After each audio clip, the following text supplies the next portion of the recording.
오늘 하나님께서 우리에게 주시는 말씀은 이사야서 53장 1절부터 7절까지 말씀입니다. 이사야서 53장 1절부터 7절까지 한 절씩 교독하도록 하겠습니다. 53장 1절부터 7절입니다. 우리가 들은 것을 누가 믿었느냐? 주님의 능력이 누구에게 나타났느냐? 연한 순과 같이 마른 땅에서 나온 싹과 같이 자라서 그에게는 고운 모양도 없고 훌륭한 풍채도 없으니 우리가 보기에 흠모할 만한 아름다운 모습이 없다. 그는 사람들에게 멸시를 받고 버림을 받고 고통을 많이 겪었다. 그는 언제나 병을 앓고 있었다. 사람들이 그에게서 얼굴을 돌렸고 그가 멸시를 받으니 우리도 덩달아 그를 귀하게 여기지 않았다. 그는 실로 우리가 겪어야 할 슬픔을 대신 겪었다.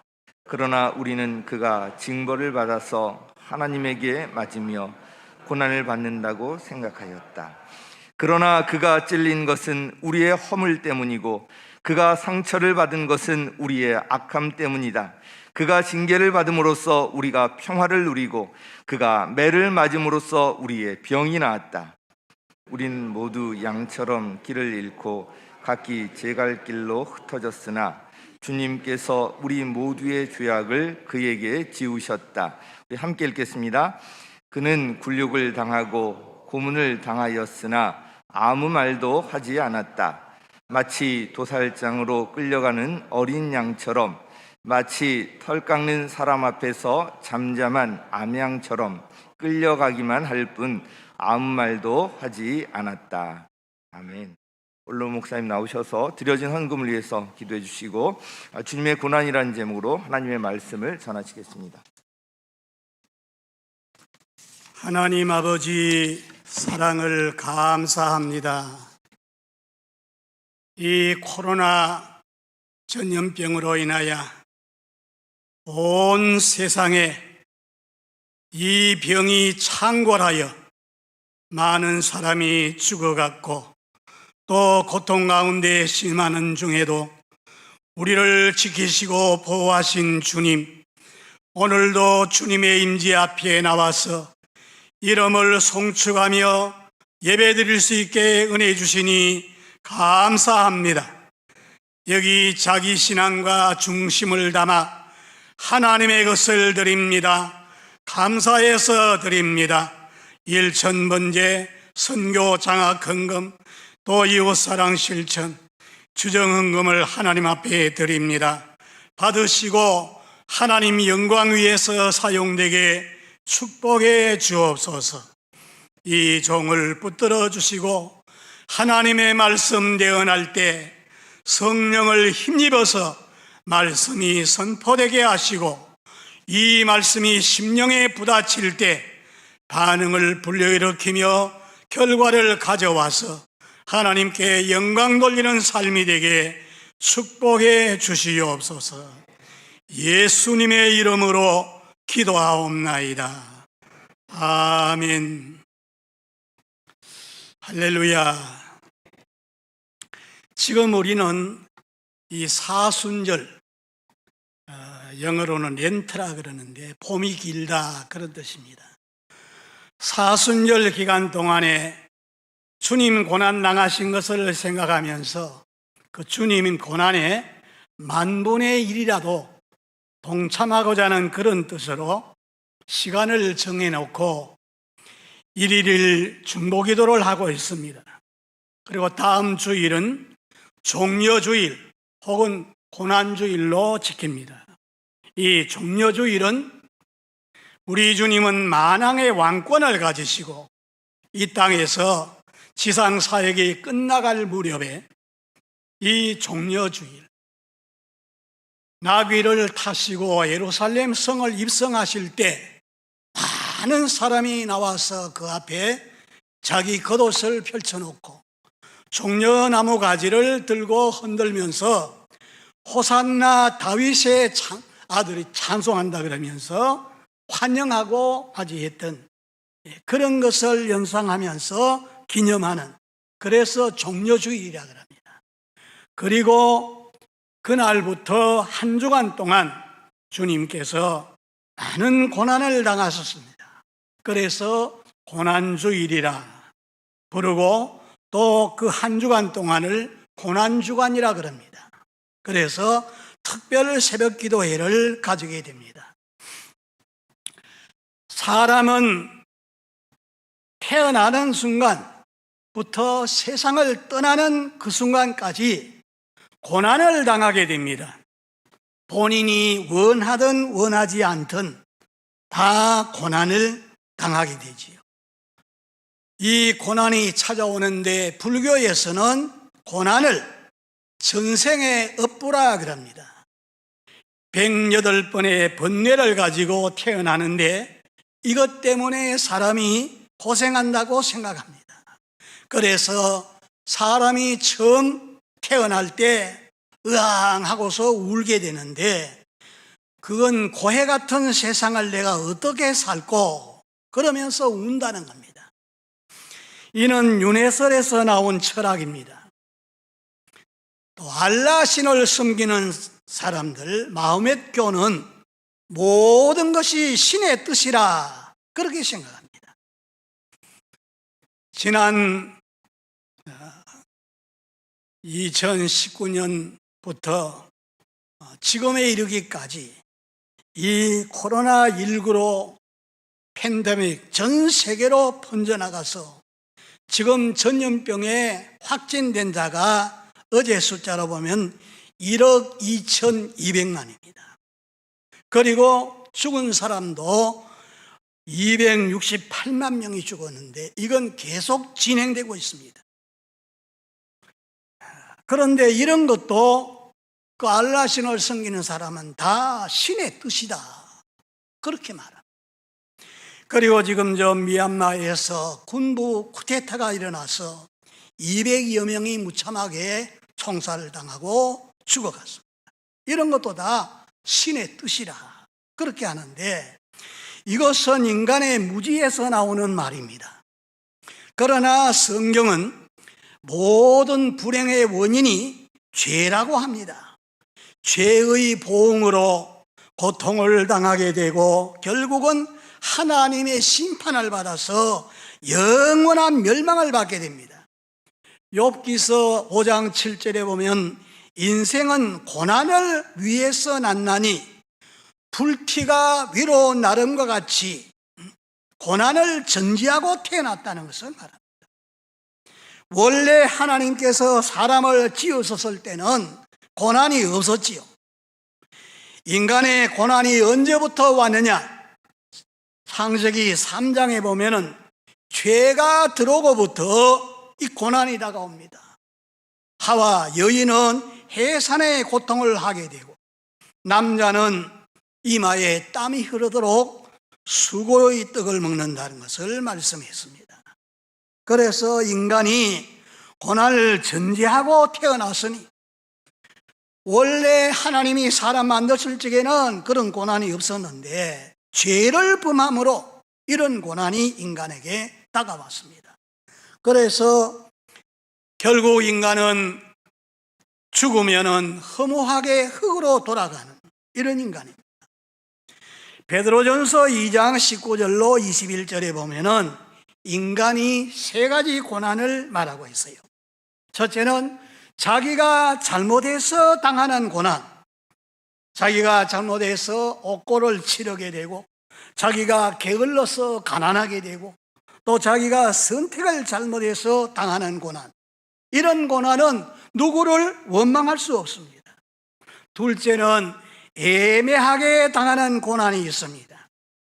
내가 잘못한 것이 없는데, 잘못한 뚜렷한 어떤 그 이유가 없는데 당하는 고난.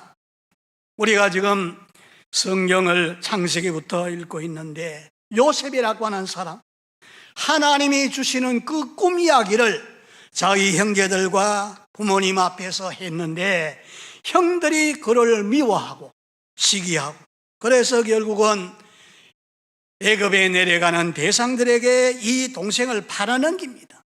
노예로 팔려가서 억울하게 누명을 둘러쓰고 감옥에 갇혔습니다.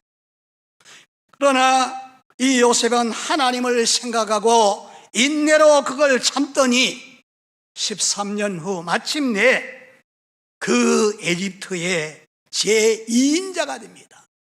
그래서 자기의 가족들은 물론 그 지역에 있는 사람들, 애굽에 있는 사람들 다 살리게 되는 그런 복을 받았습니다. 하나님 사랑하는 자, 뜻대로 부르심을 입은 자에게는 모든 것이 합력하여 선을 이룬다고 하신 말씀대로 그렇게 복을 받았습니다. 세 번째 고난은 믿음, 사랑으로 자원해서 당하는 고난, 이런 고난이 있습니다. 이런 고난이 바로 우리 주님이 당하신 고난입니다. 예수님께서 당하신 고난은 자신의 죄로 당한 고난이 아니라 아무런 죄 없는 분이 바로 여러분과 저를 위해서, 온 세상 사람의 죄를 위해서 당하신 고난입니다. 그래서 예수님의 당한 고난은 이렇게 죄 가운데 빠져있는 우리 인간을 구원하기 위해서 예수님이 대신 그런 고난을 당하셨습니다. 그리고 저지른 죄 때문에 악마에 붙잡혀서 일생 동안 종로로 타다가 저 마귀 지옥 갈 때 영원한 형벌을 받을 수밖에 없는 우리를 사랑하시기 때문에 우리 대신에 그 고난을 당하시고 고난의 발자취를 따라오라고 말씀하십니다. 그러므로 인생 누구에게나 다가오는 이 고난을 어떻게 받아들이냐, 고난이 독이 될 수도 있고 이 고난이 복이 될 수도 있는 겁니다. 그래서 밀렌트라고 하는 사람은 고난은 변장한 축복이라 그랬습니다. 고난 당할 적에는 힘들고 어려워도 이 고난을 잘 감당하고 이겨내면은 축복의 문에 이룰 수 있다는 말입니다. 시편 119편 67절에 보면 고난 당하기 전에는 내가 그릇 행하였더니 이제는 주의 말씀을 지키나이다. 또 71절에도 보면은 고난 당한 것이 나에게 유익이라 이로 인하여 내가 주의 윤리를 배우게 되었다 하고 고백하고 있습니다. 사랑하는 성도 여러분, 지금 고난 중에 계시는 분이 있습니까? 내 잘못이나 실수로 인해 가지고 고난 당한다면은 하나님 앞에 나와서 나의 잘못을 고백하고 내 잘못이 없는데도 고난이 다가왔다면 모든 것을 합력하여 유익되게 하시는 그 하나님 앞에 아뢰이면서 고난의 무거운 짐을 다 그 앞에 나와서 내려놓으시길 바랍니다. 수고하고 무거운 짐진 자들아 다 내게로 오너라 내가 너희를 쉬게 하리라. 주님은 매일같이 우리의 짐을 져주시는 분이라 그랬습니다. 야고보서 1장 2절에 보니까 형제들아 너희가 여러 가지 시험을 만나거든 비교할 수 없을 만큼 더할 나위 없을 만큼 기쁨으로 여기라. 이는 이로 말미암아 온전하고 구비하여 조금도 부족함이 없는 인격적인 사람 성숙되게 한다 그랬어요. 그래서 이 모든 고난을 통해서 예수 형상을 닮게 합니다. 그래서 고난이 다가올 때 발뺌을 하지 말고 하나님 말씀을 쫓아 삶으로 시험을 참고 이기는 자 받는 복을 받아 누리시는 저와 여러분 되시기를 주의 이름으로 축복합니다. 그러면 주님이 당하신 고난은 어떤 고난인가? 오늘 1절에서 6절까지 7절까지 있는 말씀인데 하늘 보좌를 떠난 고난이었습니다. 저 하늘의 하늘도 용납할 수 없을 만큼 존귀하고 귀한 분이지요. 그 예수님은 본체가 하나님과 동등되다 그랬습니다. 천지 만물을 창조하신 그분이 하늘 영광의 보좌를 비우시고 천한 인간의 몸을 입고 인간 세상에 오신 그 자체가 바로 고난입니다. 그분이 인간 세상에 태어나실 때에 누가복음 2장 7절에 보면 사관에 있을 곳이 없어서 말구유에서 태어나셨다 그래요. 그가 출생하자마자 그 당시에 그 지역을 통치하던 헤롯 왕이 그를 죽이기 위해서 베들레헴에서 2살 아래로 남자아이는 다 죽이라, 이런 엄한 명령이 내려졌습니다. 갓난아기 예수를 데리고 그 부모님은 애굽으로 피난을 가셨습니다. 저희들이 2005년도에 애굽에 가서 성례를 순례하는데 예수님이 피난했다는 그 기념교회가 있어요. 거기에 들어가서 우리가 둘러봤는데, 그렇습니다. 그리고 헤롯이 죽은 뒤에 가난하고 소외되고 병들고 어려운 사람이 사는 나사렛 동네에 가서 살고 있었기 때문에 사람들이 아주 업수인 여겼습니다. 나사렛에서 무슨 선한 것이 날 수 있느냐? 그 아버지 요셉은 목수일을 했습니다. 그는 일찍이 죽고 홀어머니 마리아를 모시고 어린 동생들과 가난의 고난도 겪었습니다. 사람이 살아가는데 괴로운 것 중에 서러운 일이 많이 있는데 그 중에 배고픈 서러움이 가장 큰 서러움이라 그럽니다. 그런데 예수님은 그런 고난도 당하셨습니다. 30세가 되어서 이제 공적인 사역을 시작하실 때 마귀가 와서 네가 만일 하나님의 아들이거든 돌 가지고 떡이게 해서 만들어 먹어라, 마귀가 시험하더니 그걸 다 물리쳤어요. 그 다음에 나가서 공적인 일을 하시려고 그러니까 로마 정부로부터 정치적인 압력을 받았습니다. 그리고 종교적으로 하나님이 일을 하시려고 하는 일마다 종교인들이 말마다 꼬투리 잡고 반대하고 비난하고 압력을 가하는 틈에 그 사이에서 구속대업을 성취하기 위해서 나가시는 예수님, 그 고난을 아주 심하게 받으신 겁니다. 그리고 제자들로 인한 고난도 많았습니다.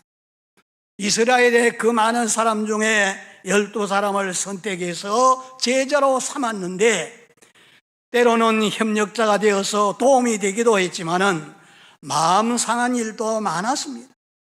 제자들 중에는 서로 누가 크냐 다툼이 일어나게 되고 변론도 있었고, 이제 주님은 십자가를 지셔야 하는 그런 어려운 일을 앞에 두고 겟세마네 동산에 올라가서 사랑하는 수제자에게 자기의 심정을 다 터놓습니다. 내가 심히 분민하여 죽게 되었는데 너희는 시험 들지 않도록 깨어서 나와 함께 기도하자. 그런데 1시 동안도 깨어있지 못하고 잠만 자고 있던 그 제자들 바라보시면서 허전함을 느끼셨을 것입니다. 그 12 중에 가룟 유다 같은 사람은 예수를 잡으려고는 그 무리들과 짜고 겉으로는 선생님 안녕하십니까 하고 입을 맞추지만은 속에는 칼을 품고 와서 그를 넘겨주고서 결국 배신자가 되지요. 그리고 믿었던 베드로마저도 주님을 그 앞에 두고 나 저 사람 모른다 3번이나 부인하고 나중에는 저주까지 하고 다 도망질칩니다. 결정적인 순간에는 제자들이 다 도망질 쳤어요. 드디어 예수님은 그들의 질문에 답을 합니다. 하나님은 내 아버지, 아버지와 나는 동등되시다, 이런 말씀을 하실 때에 참남되다 대제사장이 그럽니다. 인간이 어떻게 하나님을 자기 아버지라 그러느냐. 그래서 죽이려고 막 결혼을 하고 최고의 법정 빌라도의 법정에 넘겨줬어요.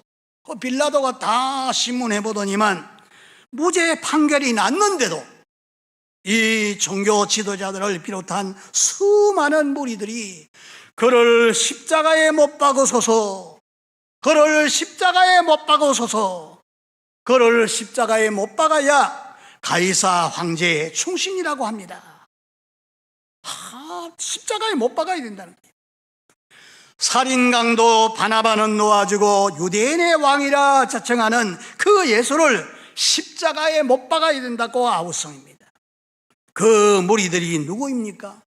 전에 예수님으로부터 병고침 받은 자들, 전에 떡을 얻어먹던 자들, 전에 예수님이 놀라운 기사 이적이 일어날 적에 막 놀라서 야 참으로 하나님의 아들이다 하던 그런 사람들입니다.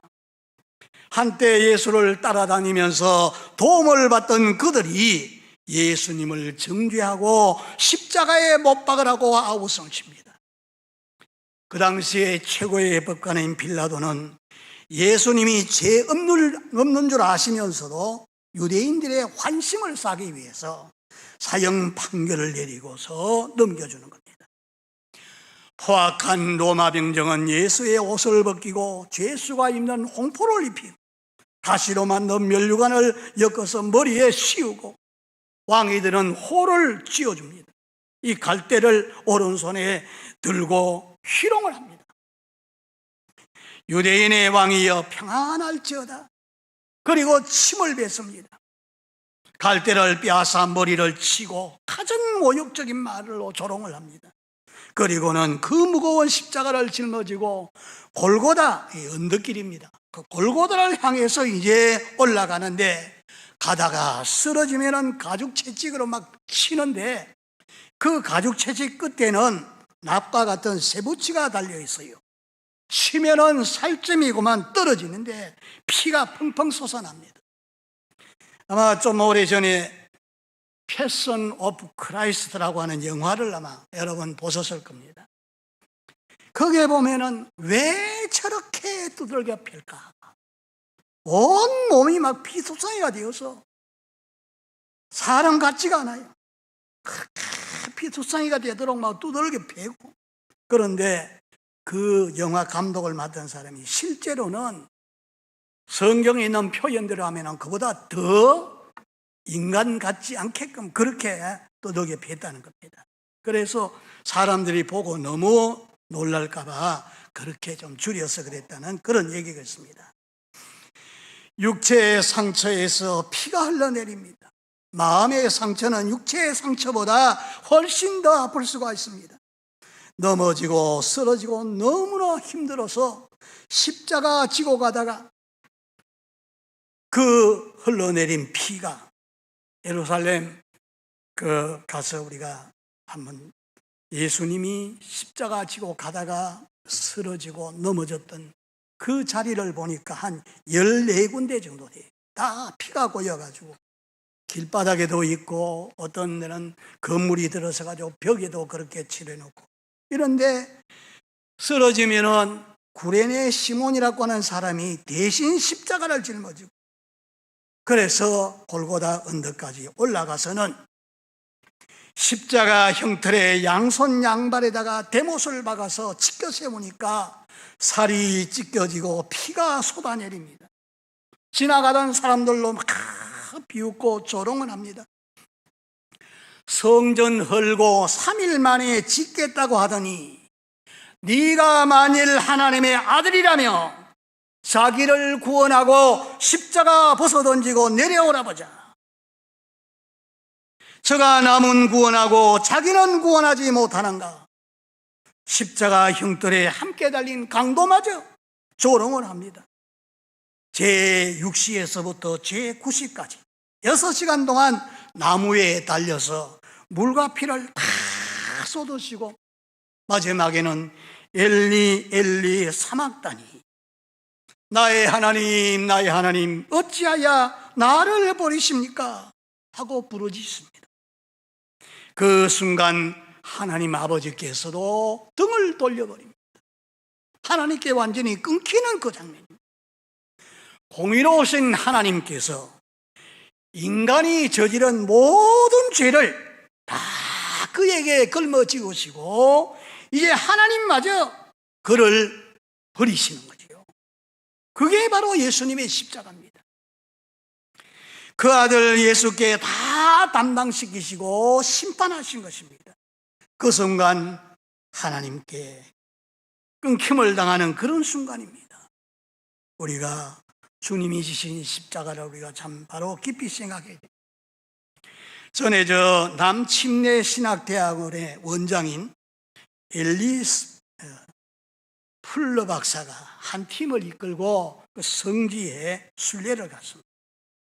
예루살렘에 예수님이 십자가 지고 가시다가 쓰러진 장소를 다 돌보고, 그날이 이제 토요일인데, 풀러 박사님 내일은 주일인데 갈보리 기념교회에서 예배 드리는데 설교를 해주셔야 되겠습니다. 이런 제안을 받고 그날 밤에 설교해야 한다는 부담 때문에 잠을 못 잡니다.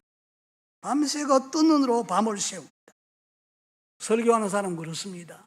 안 하다가 이 설교하면 하려고 그러면은 막 긴장이 되고, 그래서 또 기도를 하고 이렇게 되는데, 그러는데 그분이 아무리 생각해도 떠오르지 않습니다. 예수 십자가 못 박힌 그 자리에 내가 서서 설교할 자격이 있나? 이거 생각하니까 설교를 못하겠다. 그래서 잠도 설친 채 성경 한 절만 외웠습니다. 마태복음 27장 46절 말씀을 암송합니다.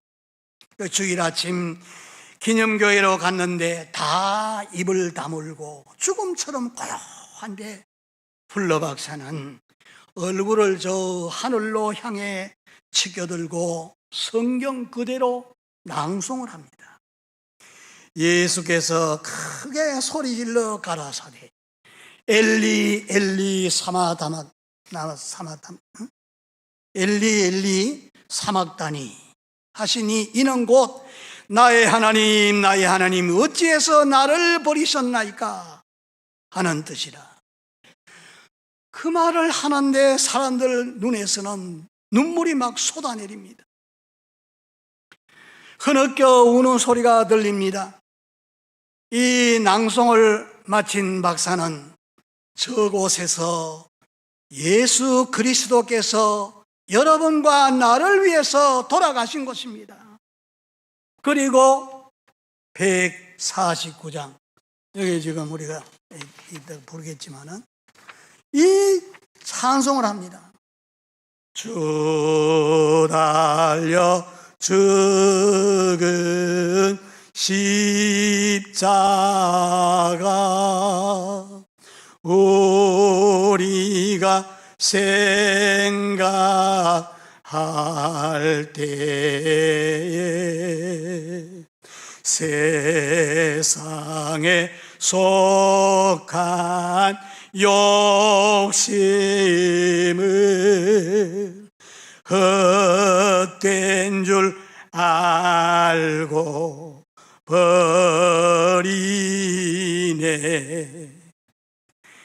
4절까지 있는데 1절만 하겠습니다. 죽으신 구주밖에는 자랑을 말게 하소서. 보혈의 공로 힘입어 교만한 마음을 버리네. 못 박히신 손발 보니 큰 잡이 나타나셨네. 가시로 만든 면류관 우리를 위해 쓰셨네. 온 세상 만물 가져도 주은혜 못다 갚겠네. 놀라운 사랑 받은 나 몸으로 제물 삼겠네. 이 찬송을 부르는데 같이 따라 부르는데 막 눈물이 쫙 흘러내립니다.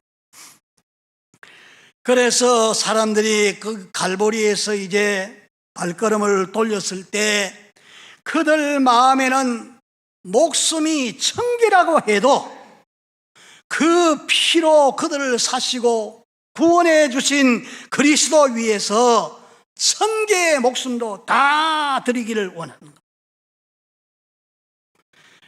2005년도에 우리 중부 지방에서 사모님들과 같이 한 30여 명이 그곳을 갔습니다. 갈보리 그 기념교회에서 합심해서 통성으로 기도하는데 뜨거운 눈물 흘리며 통성 기도했는데 거기서 큰 은혜를 받고 왔습니다.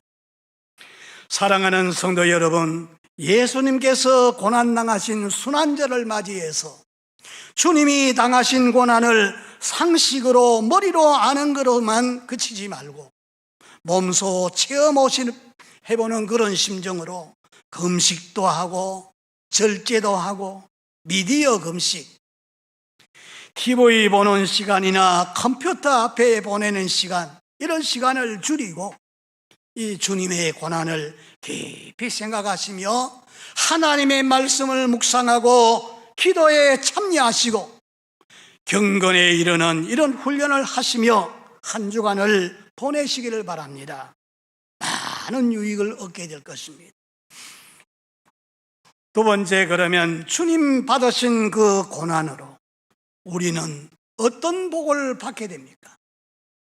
아무런 죄 없으신 예수님이 그 어떤 인생보담도 더 처참하게 십자가에 못 박혀 대신 죽으심으로 죄인이 의인이 되는 것입니다.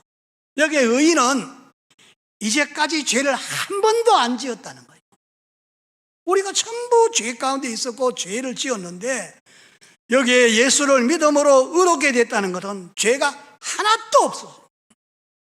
죄를 하나도 안 지은 사람같이 그렇게 하나님이 대해 주는 겁니다. 이게 하나님의 의입니다. 우리 인류의 조상 아담 한 사람이 범죄함으로 그 혈통을 이어받아 난 후손들이 다 죄 가운데 빠져서 영영한 지옥 형벌을 받을 수밖에 없는 그런 운명인데 예수님이 내 지은 죄 때문에 대신 죽으셨다는 사실을 마음으로 믿고 입으로 시인하고 나의 주님으로 영접할 때 하나님의 자녀가 되고 지긋지긋한 죄 사슬에서부터 풀려나서 죄 용서를 받게 됩니다. 이제는 죄가 하나도 없이 다 사함을 받게 됩니다. 전에 영국에서는 스리프 시스라고 하는 형벌이 있었어요. 이거는 죄인의 가슴에다가 아주 무거운 쇳덩어리를 딱 얹어 놓으면 여기에 눌려가지고서 죽는 겁니다. 우리가 죄인 상태로 그대로 있다면은 스리프시스 형벌처럼 죄에 눌려서 죽을 것이고, 그런데 예수님이 대신 죽어주셨기 때문에 이제 그 형벌 받지 않고 영생 얻어서 영원한 천국에 갈 수 있게 된 겁니다. 이게 바로 예수를 믿음으로 받은 복입니다. 골로새서 1장 21절에 보니까 하나님 앞에서 범죄한 우리 인간은 하나님과 원수라 그랬어요. 그런데 예수께서 십자가에 못 박혀서 피 흘려 죽으심으로 원수의 담을 다 헐어버리고 이제 하나님 앞에 가까이 나와서 하나님과 화목할 수 있게 되어졌습니다. 하나님은 우리 인간의 저지른 죄, 그것 때문에 화가 나셔서 막 진노하셨는데 이제는 다 화목했으니까 하나님은 화나지 않으십니다. 오늘 예수 믿는 자는 하나님이 사랑하십니다. 절대로 화를 내지 않습니다. 화목하셨다 그랬어요. 그리고 예수님이 십자가에 못 박혀 죽으심으로 온 인류의 죄를 속량하신다는 그런 언약은 성경에 보니까 수천 수백 년 전부터 예언된 것입니다. 이사야 53장 4절로 6절에 보니까 그는 실로 우리의 질고를 지고 우리 슬픔을 당하였거늘, 그 질병으로 인한 슬픔, 그가 찔림은 우리의 허물을 인하며 그가 상함은 우리 죄악을 인함이라. 그가 징계를 받음으로 우리가 평화를 누리고 그가 채찍에 맞음으로 나음을 입었도다. 하나님 말씀을 내 것으로 받아들이면 그대로 되는 거예요. 전에 뉴욕에 사는 한 부인이 어느 날 오후에 성경을 읽고 있었습니다. 그 부인은 폐병에 걸려서 치료를 받았으나 마침내 회복될 가능성이 없었어요. 그래서 사형언도를 받고 집에 돌아와 있는데 부인은 좋은 믿음은 가졌지만은 신유에 대한 진리를 몰랐어요. 그래서 그는 이렇게 누워가지고서 성경을 읽는데 베드로전서 2장 24절이 바로 이사야 53장 4절에서 6절에 있는 말씀 그대로입니다. 이걸 요약한 건데, 그 말씀을 읽는데 마음이 막 뜨거워지는 것을 느낍니다. 친히 나무에 달려 그 몸으로 우리 죄를 담당하셨으니 이는 우리를 죄에 대해서 죽고 의에 대해서 살게 하려 하심이라. 부인은 책을 얼굴로 가립니다. 흐느껴 웁니다. 이미 자기의 죄를 다 담당해 주신 예수님의 그 은혜 생각하니까 감사의 눈물이 막 샘솟듯이 막 나왔습니다. 이제 얼마 최후 시간을 맞음으로 이제 맞게 된다 그래도 그는 죽음에 대한 두려움이 없어집니다. 왜냐하면 이미 성경 말씀에 예수님이 자기 죄를 담당하셨기 때문에 그 은혜를 생각하면 감격할 수밖에 없습니다. 그는 기쁨으로 성경을 또 읽어내려갑니다. 그 밑에 절에 보니까 저가 채찍에 맞음으로 너희는 나음을 얻었나니. 그래서 이 부인은 아니 이 말씀도 성경인데, 그래서 예수께서 이미 자기 죄를 담당하신 것은 물론 그가 채찍에 맞음으로 나았다. 저가 채찍에 맞음으로 나았다 그랬으니 이게 하나님 말씀이라면 그러면 나는 나았지 않느냐? 이런 믿음이 생기는 거죠. 그래서 옆방에 거기에서 이제 돌보고 있던 어머니를 부릅니다. 엄마, 내가 나았다는 것을 하나님 말씀하신 것을 아세요? 그래서 정신이 좀 이상하게 된 줄 알고, 얘야 정신 차려. 그런데 그걸 막을 수가 없어요. 아니 어려서부터 성경은 하나님 말씀이니까 그대로 다 믿어야 된다고 했잖아요. 지금 여기 보세요. 제가 채찍에 맞음으로 너는 나았다 그랬으니 나는 나은 거 아니에요. 옷을 갖다 주세요. 그래서 옷을 갖다 주니까 이걸 입고서 밖에 나가서 주님을 찬양합니다. 주님이 자기의 병을 낫게 해주었다고 찬양을 합니다. 그런 폐병에서 깨끗이 나았어요. 3개월 후에 병원을 다시 찾아가니까 병원에서 깜짝 놀랍니다. 엑스레이를 딱 찍어보고 하더니 아무 흔적이 없다는 거예요. 그대로 병고치 맞는 거예요. 여러분, 하나님 말씀을 자기 것으로 받아들이고 그걸 그대로 행동을 옮길 때 그대로 되어진 겁니다. 할렐루야. 그래서 저는 이런 말씀을 내가 딱 품고 있으면은 좀 허리가 아프거나 이상한 거 있으면은 이 말씀을 가지고 고백하고 증거를 합니다. 주님이 채찍에 맞음으로 나는 나았다. 이게 허리가 막 아프고 또 이 다리에 여기 찌릿찌릿하고 막 여기 이상해서 그 병원에 한번 가보니까 이게 지금 협착증으로 이런 이 온다 그래요. 그래서 나는 이 말씀을 붙들고 그대로 고백하고 그대로 증거하고 그렇게 하니까 그대로 괜찮아지는 거예요. 여러분, 혹시 병으로 고통하거나 괴로움 당하는 분이 있다면 하나님의 말씀을 내 것으로 받아들이고 고백하고 증거하시기 바랍니다. 여러분의 믿음 그대로 되는 거예요. 그리고 병에서 나을 뿐만 아니라 마귀의 자녀가 하나님의 자녀가 되는 겁니다. 사람을 죄짓게 하는 자가 바로 악한 마귀, 성질을 나게 하고 충동질을 하고 인간의 육체 정욕대로 도적질하고 죽이고 멸망시키는 거, 이게 마귀가 하는 일이에요. 욥기서에 보면은 동방의 제일 부자 욥의 가정에 사탄이가 공격에 들어오니까 그렇게 많은 재산 하루아침에 다 날아갑니다. 10자식이 몰살해서 죽게 됩니다. 자기의 몸에도 창병이 나가지고 먹성한 것이 없습니다. 부인이 보따리 사가지고 와서 당신 그래도 하나님 믿겠느냐? 저주하고 도망질 칩니다.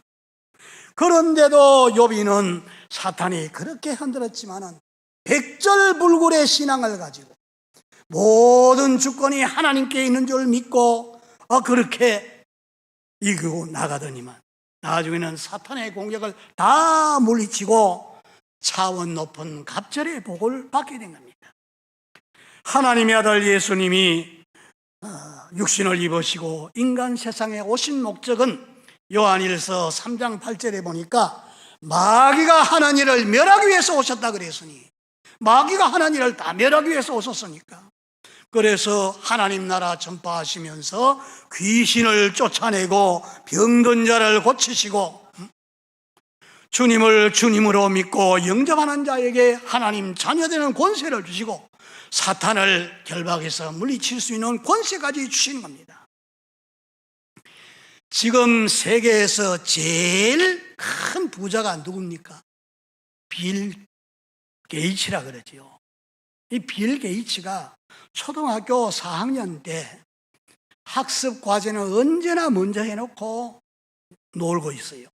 그래서 선생님이 도서관 직원에게 부탁을 합니다. 도서관에 책을 빼놓고서 그 제자리에 두지 않고 다 혼란스럽게 흩어져 있는데 그거를 갖다 꼽는 일을 하라고 좀 부탁을 했어요. 그런데 직원이 카드를 주면서 흩어진 책을 다 꽂으라 그랬는데 얼마나 열심히 잘하는지, 좀 쉬었다 해라 그래도 계속해서 막 하는 겁니다. 그래서 그 직원이 선생님이 그럽니다. 저 아이는 아마 장차 참 훌륭하게 될 거라고 그랬는데, 과연 빌 게이츠가 그런 최선을 다해서 그런 일을 하는 겁니다.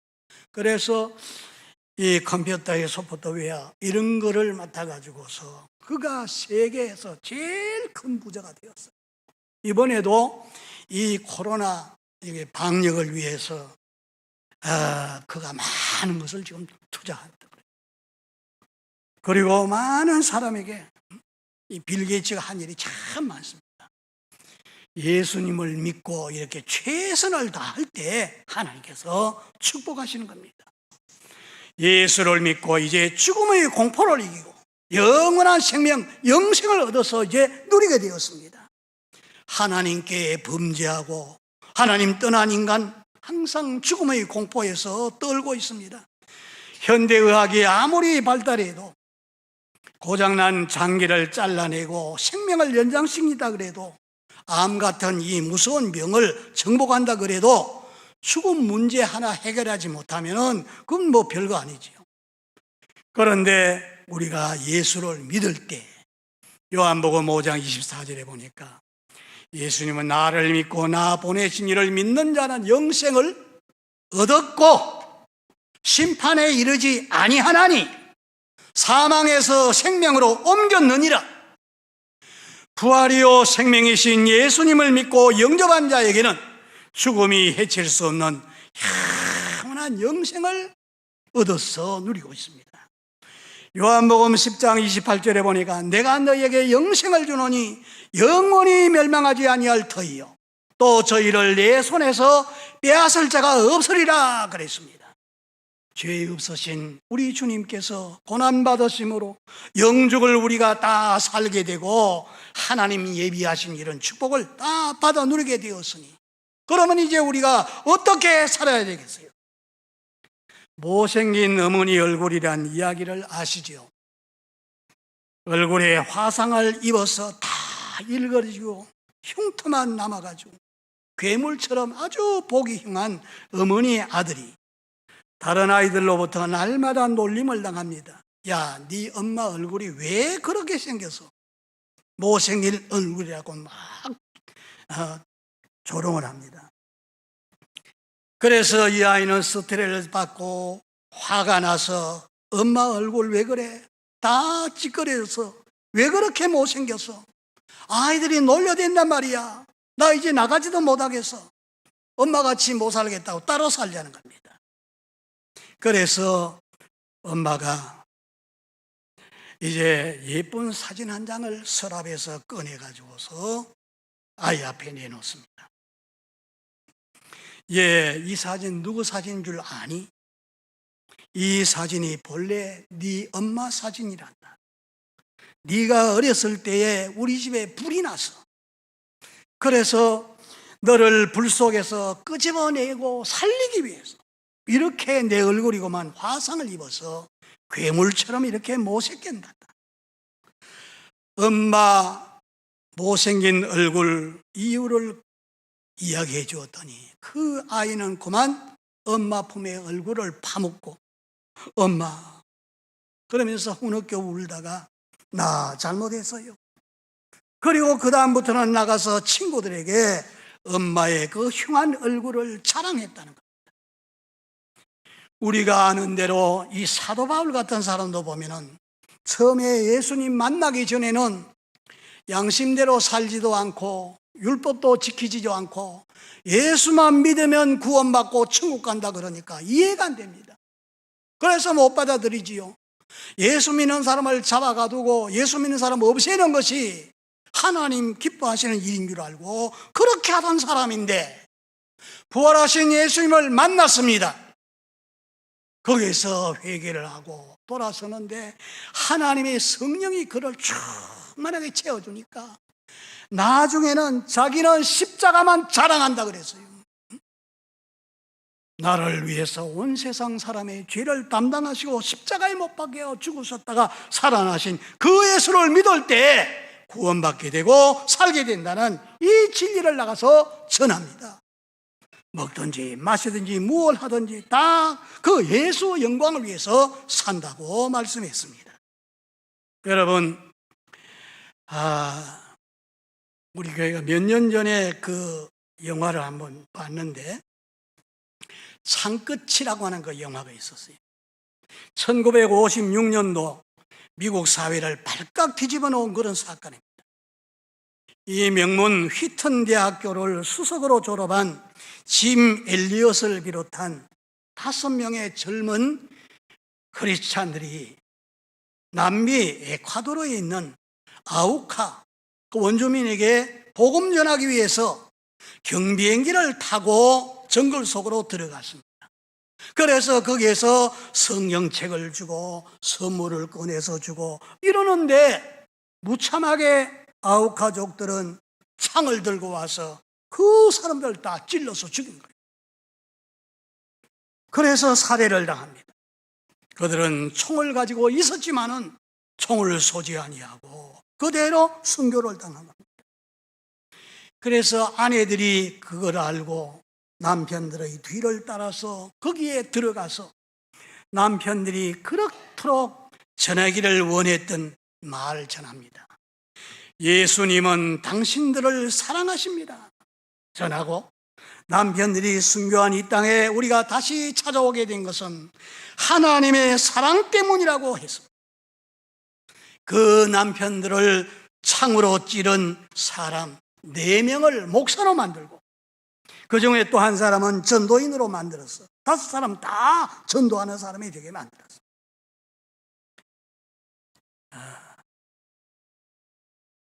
그 한 사람 이제 순교당한 네이트 세인트의 아들 스티브 세인트 선교사가 그들을 다 용서해주고 세례를 베풀어주고 그들을 섬기면서 함께 살고 있는데 그가 책을 썼어요. 창끝이라고 하는 책을 써가지고 이걸 영화로 만들어가지고 국내에서도 상영하고 전 세계에 이제 다 퍼뜨리게 되지. 그 선교사님이 우리 한국에 와서도 간증을 하고 가셨습니다. 엘리엇 선교사의 부인 엘리자베트 이 무슨 낭비인가 하고 기사를 쓴 기자에게 자기 남편의 일기장을 공개하고 소개했습니다. 영원한 것을 위해서 영원하지 못한 것을 버리는 사람을 어리석다고 하지 마세요. 이 쓸모없는 나뭇개비에게 불을 붙여 주옵소서. 제 삶을 주님의 영광을 위해서 태워 주옵소서. 저는 오래 살기를 원치 않습니다. 오직 주님만을 위해서 풍성한 삶을 살게 하여 주옵소서. 그리고 갔다는 거지.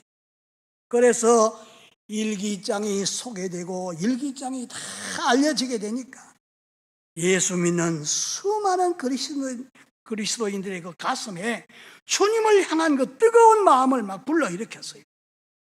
하나님 사랑을 전하기 위해서 자기의 목숨을 바친 겁니다. 사랑하는 성도 여러분, 고난당하는 것 좋아하는 사람이 없지만 아무런 죄 없으신 주님께서 나 같은 죄인을 구원하시기 위해서 십자가에 중앙고초 당하심으로 죄인 괴수인 내가 의인이 되고 사탄에 잡혀서 마귀의 자식이던 내가 하나님의 자녀가 되었고 세상 의학으로 고칠 수 없던 난치의 병도 고쳐주셨고 오늘 밤 내가 세상을 떠난다 할지라도 우리 주 예수님이 예비하신 저 아름다운 천국에서 눈 뜰 수 있는 이런 복을 받았으니 무엇을 먹든지 마시든지 다 하나님의 영광을 위해서 하고 살든 죽든지 오직 그리스도만 위해서 살게 되는 이런 복이 저와 여러분의 복이 되기를 주의 이름으로 축원합니다.